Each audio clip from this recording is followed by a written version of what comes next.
জামাত ইসলামের ভূমিকা সম্পর্কে নতুন করে বলার অপেক্ষা রাখে না।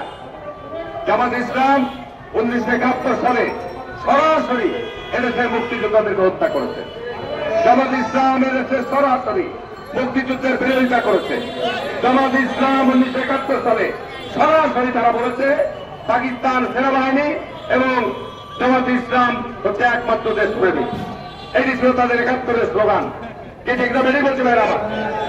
ঠিক তারপরেই দেখেন, আমরা যখন শহীদ রাষ্ট্রপতি জিয়াউর রহমান বহুদলীয় গণতন্ত্র প্রবর্তন করলেন, এরশাদ সাহেব রাতের অন্ধকারে ক্ষমতা দখল করলেন, আমরা রাস্তায় আন্দোলন করছি। সমস্ত রাজনৈতিক দল আন্দোলনের এক পর্যায়ে আন্দোলনের পিঠে ছুরিকাঘাত করে যারা ঘোষণা দিলেন এরশাদের উপরে যারা যাবে যারা জাতীয় বিরোধী, কি এরশাদের সাথে নির্বাচনে চলে যায়নি? কি আমরা গেছিলাম? আমরা যাইনি বলে দেশে গণতন্ত্র ফিরিয়ে এনেছিলাম। আবার দেখেন 1991 সালে নির্বাচনের মধ্য দিয়ে বিএনপি ক্ষমতায় আসলো, আবার শুরু হলো ষড়যন্ত্র।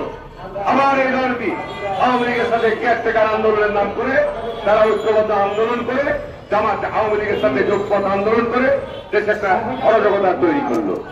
ফসল কি হয়েছে? আপনাদের শীর্ষ নেতারা আওয়ামী লীগ ক্ষমতায় এসে কিন্তু সবকে ফাঁসিতে ঢুকিয়েছে। এখানে বেরিয়ে করছি ভাই আমার। আবার এখন তারা দেখেন এই প্রফেসর ইউনূসের সময় আজকে বিএনপি বৃহত্তম রাজনৈতিক দল, দেশে যেখানে স্থিতিশীলতা আসে জানা দরকার, তার বিরুদ্ধে তারা অবস্থান নিয়েছে। আমি জামাত ইসলামের কাছে প্রশ্ন রাখতে চাই যে আপনারা স্থানীয় নির্বাচন আগে যাচ্ছেন কেন? স্থানীয় নির্বাচন দিলে কি আপনাদের সুবিধা হবে? কয়টা আপনাদের স্থানীয় সরকার সারা বাংলাদেশে 4,000 ইউনিয়ন পরিষদের মধ্যে কয়টা চেয়ারম্যান জামাতের আছে? কয়জন ইউনিয়ন পরিষদের মেম্বার জামাতের আছে? ইচ্ছাকৃত ভাবে দেশের মধ্যে যে রাজনীতির পরিবেশ তৈরি থাকে, এইটি আপনারা চাচ্ছেন।